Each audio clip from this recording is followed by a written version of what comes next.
Because here at Alpha Corp, we're better than you. And we know it. Alpha Corp, now under new management. Ugh, spare me.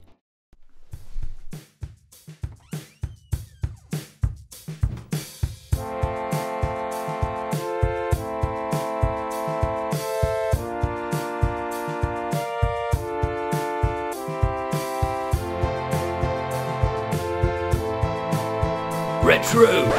This script needs a little spicing up, so I've invited a guest onto the show. Unlike you, he's really educated on this whole sports thing, so you better not blow this for me, or I will chainsaw your face off. I don't really want to be around some nerd. That sort of thing really bums me out. Don't you dare insult Myth. He is twice the man you will ever be. Oh, sure thing, dickhead. Excuse me, boy. Don't call me Dick Ed. Also, tell the viewers to watch my new advert. Yeah, sure, totally. I'm not gonna do that. Dodgeball, a true underdog story, is genuinely one of the best comedies ever made. And at first I didn't realise the absolute perfection that it was. But trust me, after this video, you will never see it the same way ever again. It has a surprisingly low rating on IMDb, but I don't see by what definition this could be considered a bad movie. If a movie succeeds at being a fun distraction for 90 minutes, then it's worth at least a 6 out of 10 in my eyes. Sometimes I watch a movie exclusively as a distraction from working or socializing. You see, I hate sports movies. I find it's a lot harder to get invested in a movie when you know everything that's going to happen. There's going to be some underdog between 18 and 35 years old who wants to win a sports competition against a big bully to win or win back a hot woman. It comes down to one final point and the hero wins the game, ruining the bully's life. It's the same thing every single time. So imagine if there was a sports movie that existed entirely to point out how stupid sports movies are, while simultaneously being easily the funniest sports movie? That's essentially what Dodgeball is. Oh, you don't believe me? Well then, explain how exaggeratedly cliché this film's cast is. No, the writers weren't just lazy. Look, I'll prove it. Dodgeball has an all-star cast that includes an unattractive reject trying to get a girlfriend, a divorced man trying to win the respect of his kids, a high schooler trying to get his crush to notice him, one guy with absolutely no personality traits whatsoever, and a pirate, because pirates are cool. Like, this is just so over the top and cliche that there's no way it was unintentional. It's kind of genius, but also really petty, to dedicate a whole movie to making fun of how bad sports movies are. I also suspect that the movie is aware that you probably aren't that invested in the characters because of how unoriginal they are, and so often gives them unsatisfying endings for the sake of comedy. For example, halfway through this film, one of the main characters gets crushed by a sign and dies, and then like 3 minutes later the rest of the cast have completely forgotten about it. You see, if this was a real movie, they would have used this as Peter's motivation, as he wants to beat the bad guy even more in memory of his mentor. But this film doesn't do that, because that's what's expected, and it wouldn't be funny. Oi oi, this wanker must be retro. The name is Myth Manham, but you already know that, don't you? No, we've never met. Well then, that needs changing, doesn't it? Oh, me and Dickhead, we go way back. Me and the lads owned his school.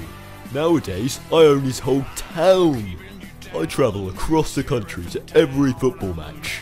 I always get really pissed, and I take off my shirt, if not more. Later, when we go to the bar, I make an effort to hit on every waitress who talks to me. To finish off the night, I beat the life out of anyone who looks at me weirdly. Wow, you're a complete waste of human life, aren't you? Oi, you want to see my tattoo? No, I really wouldn't. See? It's me taking the horn by the balls. I mean, ball by the horns. It's a metaphor. Okay. That actually happened though. Dodgeball, a true underdog story, is the true underdog story of Peter LaFleur, who owns a gym called Average Joe's, which, although not traditionally successful, has a very loyal fan base, because unlike the more popular Globo Gym, it's a lot more welcoming to new members. Globo Gym's business strategy involves making people feel bad about being overweight or unattractive. They surround their brand with ripped men and curvy women, which works for them because it makes people feel bad about being under-attractive, so they'll want to improve themselves so they can look like the other gym members. However, you can also alienate your customers by singling them out like this. Average Joes, by contrast, works as a safe haven for the overweight and unattractive, who also want to lose weight but without being judged. This is a much more honest way of gaining customers that never seems to get used by big businesses. Oi oi oi, quit changing the subject. You haven't even met my crew yet. May I introduce you to Blade, Laser, Blazer. That's not my name. Did I ask? I mean, I wasn't gonna say anything, but my name's not Blazer either. Oh my days, would it really hurt you to indulge me in this, you selfish twats? Anyway, I can't believe I've gotten this far into the video without mentioning the best character in the movie, White Goodman. White Goodman is the scumbag owner of Globo Gym and the arch rival of the main team. By himself, he's not that deep, but they give his character all of the best jokes in the movie, so it would be a crime not to mention him. If I was to update my villains tier list from the Dark Knight video, he would be in the S tier. And also, while I'm at it, Biff and Hannibal, they're S tier as well. Oh hi Miff, why didn't you tell me you'd arrived? We haven't chatted in months. Oh lads, look who it is, dickhead. I keep telling you, I didn't go to your school. I have no idea who any of these people are. How would you like to catch up over a drink, or something like that? Sure, something like that. Some of you still might be thinking that I'm giving Dodgeball a bit too much credit. After all, at a first glance, it looks like another generic sports movie, kinda like Happy Gilmore or The Waterboy. But there's a smoking gun in this film's trivia that proves it was intentionally satirical regarding its more cliché elements. Spoilers ahead, but this isn't really a movie that you can spoil because it's intentionally obvious what's going to happen. If you know everything that's going to happen, then you aren't entirely invested in the plot, and the movie ends up relying a lot more on its comedy. Because of this, the film could theoretically end with White Goodman's team winning. And that's exactly how it was meant to end. Yep, that's right. In the original ending, after all that build-up, the heroes end up losing, and then the credits roll. This subversion of expectations is absolutely genius, because we've spent the entire movie getting used to seeing cliches, with it not mattering because the movie is a comedy. If the movie had actually ended this way, like the creators intended, people nowadays would see it as an art house masterpiece. Of course, the movie actually ends with the heroes winning, which I'm kind of mixed on, because although it's very satisfying, and it gets to reuse the opening theme, giving it that satisfying circular structure, the original ending is much funnier, and I would prefer if artists actually got to show their original vision and not what the majority of the population wants. You know, this kind of reminds me of the way the Monty Python films end, which end intentionally unsatisfying because the plot doesn't matter as much because the movie is focusing more on the comedy. I'm kind of interested to see what other people think of this ending, so please, tell me down below. And frankly, I'm glad that there are movies that just try to be pure comedies, because it can often make a movie infinitely rewatchable. You see, after a while, being in a constant state of monotony gets kinda boring, so we often need movies like Dodgeball to cheer us up in dark times. And I am so sick of people acting like these movies don't have a place in today's world, 'cause guess what? They do! A lot of pretentious wankers will tell you that movies like Dodgeball don't deserve a 10 out of 10, simply because they don't carry a thought-provoking or life-changing message. But if it accomplishes everything it tries to do, and succeeds with flying colours, then by what definition is it not worthy of a 10 out of 10? Besides, it's practically impossible to find a truly objective rating for it, because films have so many important aspects that hold different levels of significance to different people. This makes finding one a helpful, yet ultimately impossible task, on top of the fact that I'm not really interested in being objective, so I may as well give the movie a rating that's accurate to what I think is justified based off of objective statistics. So in that case, I'm going to give Dodgeball a 10 out of 10, go watch it. Oh cool, I'm alone again. Why yes, Retro, Dickhead and Miff went to do some target practice or something as equally hetero as that. But more importantly, Retro, how did you not notice them leaving? Oh, you're dumber than I thought. Oh, I don't think I'm a lot dumber than you thought that I think that I thought I was once.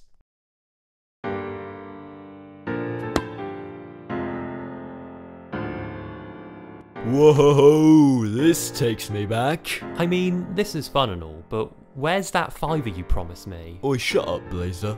Oh, nice shot, Myth! Ugh, I've wasted my life on you. Dickhead, why do you want this man to like you? He's clearly an asshole. Retro, move, you're in my way. Retro, if you blow this for me, I will do something to you. Look, it's complicated, alright. I can't give up now!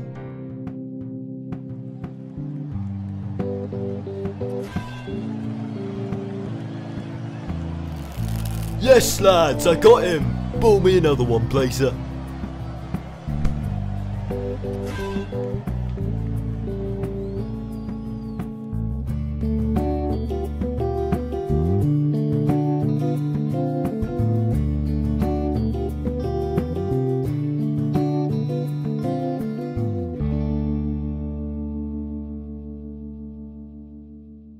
Tired of being the same unsuccessful YouTube channel? Oh hi, I'm Dick Ed. Richard Edwards, new owner and CEO of Alpha Corp, and I'm here to tell you that you don't have to be stuck with what you got. Here at Alpha Corp, we understand that low views and subscribers are genetic disorders, like ugliness or fatness, and it's only your fault if you don't hate yourself enough to do something about it. And that's where we come in. At Alpha Corp, we use the same cookie cutter template as every other YouTube channel to make that Frankenstein of a channel into a Frankenfine. Of course, it'll still be your channel in a legal sense, but think of it as a successful, more generic version of your channel that we take all the profit from. How do I know? Well, look at what this rising creator had to say. I think Alpha Corp is good. Ha ha ha ha! You tell them, Retro, because here at Alpha Corp, we're better than you. And we know it. Alpha Corp, now under new management.